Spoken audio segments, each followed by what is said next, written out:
What's up, everybody? It's your boy Insane Applejacks, and you know how we do. I'm back for the Atomic Game Squad, and this might sound like your average intro, but today I've come here with a different video.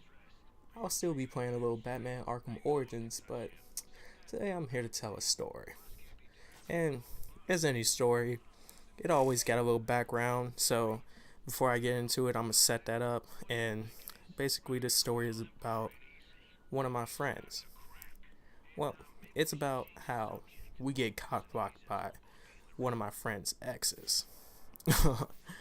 And we all know how that's not fun. Alright, so jumping in right now.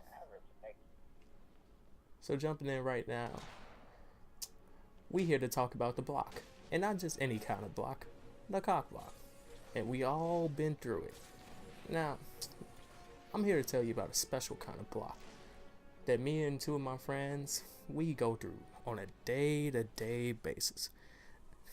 Clock in, clock out. Man, you sleep and you think about how bad you got cock block. I say in about 5 to 10 years, I might need a psychiatrist after this shit. And a lot of y'all out there laughing right now, it's cool. Go on in and laugh. After all, psychotics is the most funniest thing around. But shit, I am serious. So, basically, this ex got her own special kind of block. I call it the S block. And yeah, I hear you. What makes it the S block? Or what makes it so special? Well, I'll tell you. But first, let me lay down some background on me and my friends style. Alright, so Kay, the homie in question right now, because this his ex. This brother, he the friend that can sing. If you get this man a chance, he will definitely show out. I mean, I've literally been on the street, and if this man hears somebody else sing, he will feel like his territory is being threatened. He will be like, I must go sing. And you just be like, what? This must be a singer thing. Now, my brother M, this dude, he's the artist. And he can really draw. And 9 times out of 10, if somebody's walking past and they see this man draw, he will get the number. Like, I can't tell you how many times we've been sitting there in a situation and he'll just turn a drawing of 2 stick figures into a portrait of the woman he talking to. And it'd be the funniest thing ever. Finally, me, I'm Mr. Poet. And if you don't believe me, well, best believe, just let me talk to your chick and I will show it in the most fantastic way among it. Because you will hear about screams that were oh so sweet that nobody can even believe that it was written, not even the gods themselves. But that's all just for a few giggles and laughs at the moment. Maybe I'll show you guys for real later. Anyways, sounds like a pretty good group of wingmen, right? Right. So a while back, Kay was dating this one chick that we just gonna call S, and it was one of those relationships where he was like new at the school, and one of my friends, she got to him first, and she was like, oh, I got this one chick that you should date. Now, the one reason I had to say it like that is potentially I could have stopped all this, because this same friend, she tried to do the same thing to me freshman year, and I already knew how this whole story was going down. It's pretty much like that Young Jock video. Meet me in the trail, it's going down. Meet me in the mall, it's going down. Yeah. Anyway, these two dated for a while and going in and out with everybody in their business, specifically the person that hooked them up in the first place. It didn't last too long, maybe like 8 months, but it turns into one of those typical stories where they stay friends, and we've all had one of those relationships. And if you haven't, I applaud you right now. But let's just say I've surely had enough of those for everybody watching. Some of those are good and some of those are bad. You just be like, don't get why I dated this chick, and I don't get why I'm friends with this chick. It ain't happening again. Never again. So, basically, summertime comes around, and me and Kay, we get this job at the center that we've been chilling at for a while, and it's basically a center for the arts, like hip hop bass, and our job is to make music, like instrumentals and any type of music. We basically spent the whole summer chilling around making dubstep. You know, the good stuff, the dirty drops. Anyways, word gets around to S, and she applies, and at first I'm like, oh, this can be cool. Maybe she's just trying to make a little money, because everybody's trying to get a little green when it's out here with the steam and everybody broke. You know how the cheddar beats in a mouse? It's funny. So for the first week, I'm like, yep, it's all for the love of money. Gotta get that money, man. Gotta get that money. Oh, I'm sorry. Bone Thugs, you know. Too much harmony. And where it all went downhill is the moment where we realized this center was filled with nothing but bad females, head to toe, all the way stacking to the ceiling. I mean, I felt like I was sitting there on Sesame Street, counting up from 8 to 18. Or at least that's how the scale seemed. I mean, if you had a chance with any of them, best believe you would take it, because there was this one chick. We ain't gonna get into her life, but I would have risked that paycheck, because she was my boss's sister. But anyway, I ain't gonna get into my life like that. Already, I'm shaking. We just giving each other that head shake. Like Kay knew. It's one of those head shakes that it's like, you just got offered something too good to deny, and you can't hold your poker face, so you doing that fast head shake. Yeah. So fast forward about like 3 weeks. Everybody done put their work in. I ain't got my work in with Miss about at 18, and her brother hasn't noticed yet. So I'm like, we all good. And Mr. Wingman, K, he over there, he's sitting there, he chilling. He putting in word with her friend, so I don't get sidetracked and get cockblocked by that. Cause it's true what they say. Bad chicks travel in a clique, and when they cluster together, you get distracted by the ones that you don't want to get. So, instantly, we ain't sat up there, we ain't put in all this work. It's like, you about to seal the deal. You know, it was one of those movie moments where you about to sign your name on the X across the signature for the contract. You're like, $1 million? I'm playing games and I made $1 million. I can't believe this. This is too good to be true. So, out of nowhere, S, she just sat up there and came screaming K in my name, and instantly, we knew all the work was dead. This was like a facepalm moment. I mean, bro, if there was any other time just for you to sit there and have a V8, this was the best time ever. You would have been in Jewels or somewhere, and you would have bought up all the V8s. I mean, not even that. You would have had to invest in all the stock for a V8. Could have had a V8 gas pop. Could have had a V8 gas pops. Could have had a V8 gas pop by this chick who just cock blocked me. So, with 3 of 6 weeks being gone, week 4, 5, and 6 pretty much go about the same, with 6 being like a showcase. And I mean, outside chicks, we got numbers, and we were like, alright, we gonna chill, but nothing was ever the same. I mean, word spread, we got friendships, and boy, friendship is surely the greatest thing in life. And while that may be true, sometimes you want more than that. There are things to do. We are just young and promiscuous too, can't you see? uh, like the week right after the program had ended, we're sitting there and we all decided to go chill and being nice people, because we still trying to be friends with S. Even though all the other stuff done went down, we invite her to join us. And we're like, we're about to go to the zoo. Now, you know how the city zoo be. When you say you go to the zoo, you don't just go to the zoo. You go and hang with your friends. You go downtown. You go to the movies. You about to go Mac.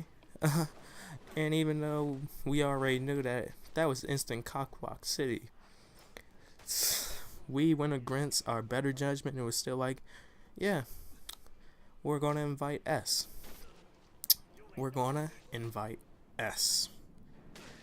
So she like, nah, I'm cool. Nah, I got stuff to do. Maybe. Nah. It's all good and it's all right. You know how those chicks be. She wanna say yes, but she say no. So you gotta give her a reason to say yes. Now, everybody else, we all knew that Kay's chick was coming with us to chill, and ain't nobody else wanna say nothing. So the day of the event actually come, and we all chilling, and we alright, she ain't come chill. So it's good. Next thing we know, boop, boop, boop, boop, boop, boop. Generic ass ringtone going off now. Generic ass ringtone going off now. Generic ass ringtone. Generic ass ringtone. And that's kind of how it was, because everybody's phone was ringing, and basically, because I also don't want to get copywritten for singing everybody's ringtone right now, and I'm also not qualified to sing all these ringtones. But anyway, this chick somehow magically had blew up everybody's phone, and we all just sitting there looking like, I don't know, cause apparently somebody spread word and they like, alright, K girl gonna be there too. If you come chill, you can come meet K girl. Oh, K girl coming. I'm looking like, nah. The most annoying moments of my life. And also one of the most mysterious moments of my life. Basically because this girl didn't have a phone. We all knew she didn't have a phone. So the question in hand was, how did she blow all our phones up? Who magically lent her a phone? What went on? Because I don't see any other possible way for this to happen. Unless this man just sat there and he had like a giant signal on his back from when like the city be trying to call Batman. You know the one I'm talking about. But instead of it being a giant bat in the symbol, it's a giant woman in the symbol, and it has a do not enter symbol over it. And sometimes that can be good. Really, if she ratchet and you don't want to enter that, or really if she trying to get child support and you don't want to enter that, or really if she got issues and you don't want to enter that. Either way, you get the point. You don't want to enter that. Basically, it turns into us all ignoring that, and we like, nah, we won't tell her. Alright, it all got canceled. We not chilling at the zoo anymore. Nothing going down today. You know the petty little lie that you tell because now that a person know what you know, you don't want them to chill anymore. So you're like, you can't get it. Can't get it. So basically, it turns into this little thing where later on she starts to chill with us more and more, and this is just as we get back in school. Now, M chill with us too because we all go to this program after school or whatever. It is for advanced arts. Now, this is all cool. We're like, yeah, it's for the art. Yeah, I love art. I'm doing art. I'm practicing art. I do my art. You know how we artists be. We be getting new supplies and we just be tripping. Shoo. Artists get a new pencil, they be up there. Christmas!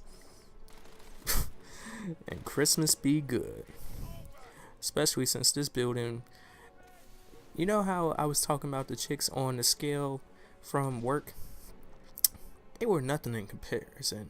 I mean, if their highest was an 8 to an 18, they surely dawned upon this building. The best ranking in there was a 9 to a 30. And wow. I have to admit it, I give my boy M props. Because this man was putting in work with a 28, a 30, and I'd say like a 23.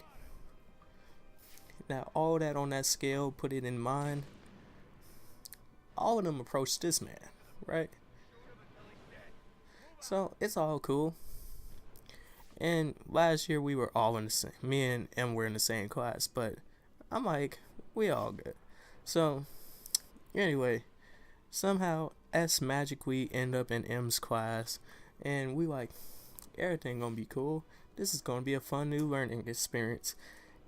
Like when you were naive and you were a child and your parents first sent you to kindergarten and you were like, it's all good. It's a fun new experience. And as soon as you hit like about 3rd or 4th grade, you was like, it's school. It's a bad new experience. Basically, because of this little connection, we got stuck with S no matter what was going on. I mean, if K was around, we were automatically stuck with S. If K wasn't around, we were now automatically stuck with S. Because S was one of those chicks, if she thought somebody would be around, she would drop her plans. I mean, literally, I could remember one time we were all just sitting there playing cards one day, and it was nothing special. It's just that K wasn't around for a whole week. Now, granted, sitting there playing cards, we're not giving you much attention already. And you said you had something important to go do, like a show. This woman, she instantly dropped it. Nope, I'm staying here for K. Now, with this connection going on like this, we all pretty much got screwed. And by we all, I mean me and M, because in the long run, we faced ACB. Now, if you're wondering what ACB is, it's called the atomic cockblock. It's basically the equivalent of an atomic bomb hitting you while you talking to a bunch of bad women. Yeah, you thought about that, didn't you? See, now this was all just background for the actual story. And what you really questioning that? I bet you had this image stuck in your head too. Well, I'm sorry for you, because it actually does get worse. Basically, as time went on, the ACB, it was basically like it was in a lab getting formulated by a bunch of scientists in white lab coats. Ooh, they were just trying to solve an equation, and old girl's face was drawn upon the board in nothing but chalk, and you were just questioning, who the hell would want to solve this equation to cock block you from so many possibilities at once? I'll tell you who. S. See, in some twisted way in her mind, I feel this girl sat there and thought, if I cock block them enough, they won't have opportunities, or at least they won't try to go for opportunities. And then that will leave them more time to chill with K. If they have more time to chill with K, I can chill with them more, so I can be with K more. Now, somebody please try to tell me that is not the most fucked up thing you have ever heard in your life. because I just, I need a minute. Alright, minute over. Basically, it turns into this girl hitting us with the ACB left and right, no matter how she could.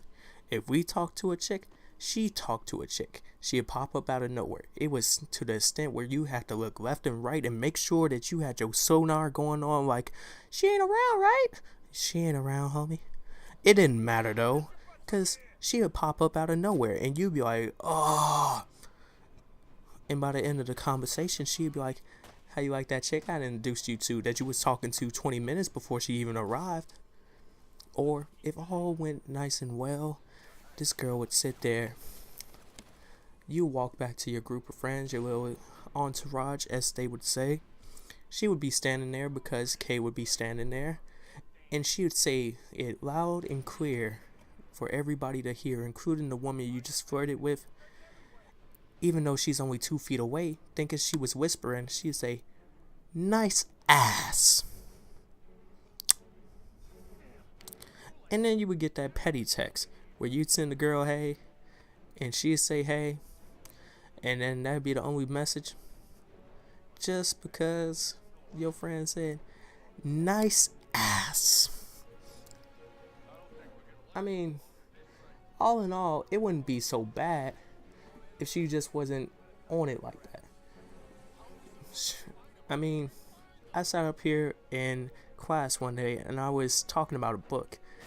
And we had to do it from the female perspective. Somebody was like, Sss. When I was done, you know, that little petty ghetto stuff. And I was like, cool, whatever. This girl, she gets up. Well, Insane should know because he has tons of girlfriends. Now, that doesn't only indicate that I will date you. It also indicates that I will date you and cheat on you.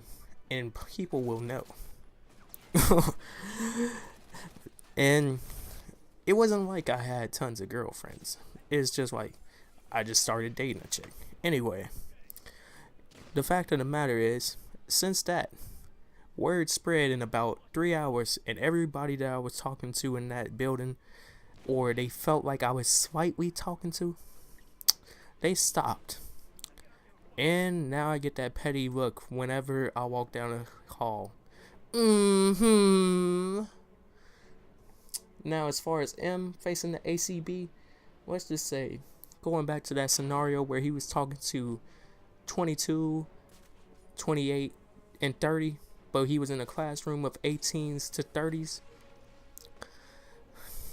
This girl, so, this one chick that he was talking to, she was like, oh, I got a message from old girl from down the hall, up in culinary or whatever, right? Now, it's all good. She like, but I want to know your status with her before I tell you. So, basically, this man talk his way around it, and then S come out of nowhere. You want me to tell the story? It's one of those moments where you're like, what can possibly go wrong? This man like, sure. Loud as day. This girl coming out of nowhere. Oh, M want old girl from down the hall, and he want the booty. Yeah. You all did that face palm right there, didn't you? I see a lot of red faces through my screen. Do you? See, now you get what I was saying when I said this is a special kind of cock block. And as usual, I'm going to thank you for watching. Please like, fave, subscribe, leave comments. You know, tell me if you ever got ACB'd, or if you have an S in your life. I mean, after watching this, you can't tell me I don't know the real definition of cockblock, can you? And K, if you out there, thank you for watching, bro.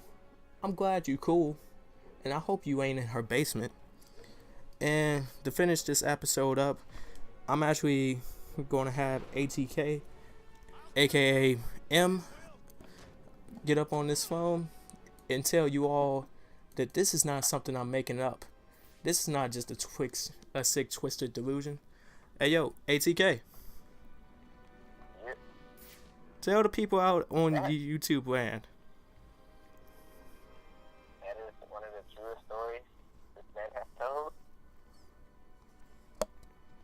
and one of the saddest. How has it changed your life since you met it? I don't want to live no more. G, I feel your pain. I won't keep you anymore. I'll catch you later, and I'll catch you later, YouTube. Peace.